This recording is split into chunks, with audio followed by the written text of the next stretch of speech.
High, গত কয়েকদিন ধরে দিল্লিতে আছি, তো একটা কথা না শেয়ার করে পারলাম না regarding food. So Delhi food is like bold and loud. It is full of spices, butter and ghee, and tandoor tone is there, and smoky tandoor tone, and creamy gravies, and it no doubt the food is really great. হ্যাঁ, পরোটার কথা ভুলে গেলাম. পরোটা তো দিল্লিতে famous একেবারে, but when it comes to the food, so Bangla is something different. মানে Bengal food is something different. Bengal food is like poetic in nature.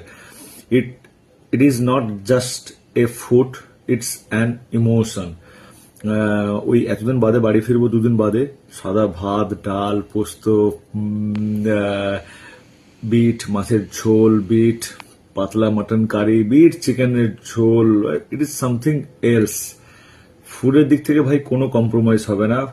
Bengal is way ahead of any food choices. Mic drop.